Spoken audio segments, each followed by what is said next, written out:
Good morning. I will shortly be seeing His Majesty the King to offer my resignation as Prime Minister. To the country, I would like to say first and foremost, I am sorry. I have given this job my all, but you have sent a clear signal that the government of the United Kingdom must change, and yours is the only judgment that matters.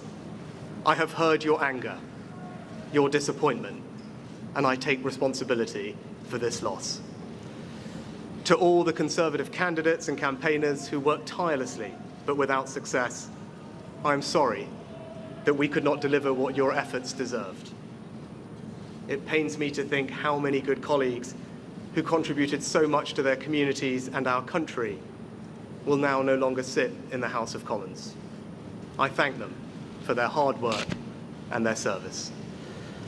Following this result, I will step down as party leader, not immediately, but once the formal arrangements for selecting my successor are in place.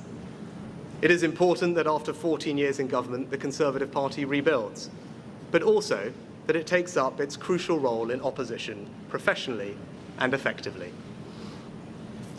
When I first stood here as your Prime Minister, I told you the most important task I had was to return stability to our economy. Inflation is back to target, mortgage rates are falling, and growth has returned. We have enhanced our standing in the world, rebuilding relations with allies, leading global efforts to support Ukraine, and becoming the home of a new generation of transformative technologies.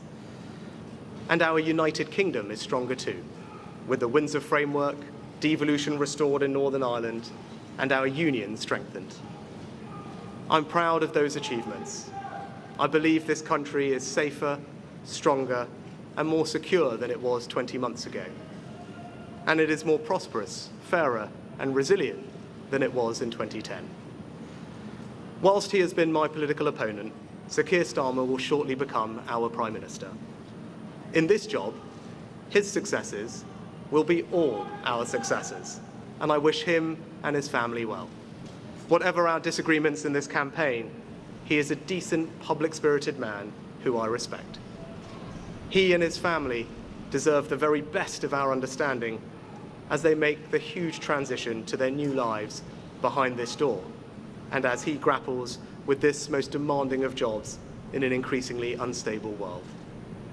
I'd like to thank my colleagues, my cabinet, the civil service, especially here in Downing Street, the team at Chequers, my staff, CCHQ, but most of all, I'd like to express my gratitude to my wife Akshata and our beautiful daughters. I can never thank them enough for the sacrifices they have made so that I might serve our country. One of the most remarkable things about Britain is just how unremarkable it is that 2 generations after my grandparents came here with little, I could become Prime Minister, and that I could watch my 2 young daughters light Diwali candles on the steps in Downing Street.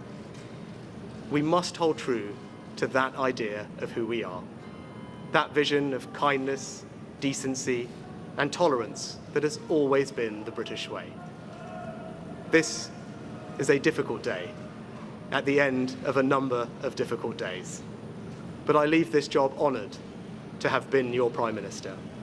This is the best country in the world, and it is thanks entirely to you, the British people, the true source of all our achievements, our strengths, and our greatness. Thank you.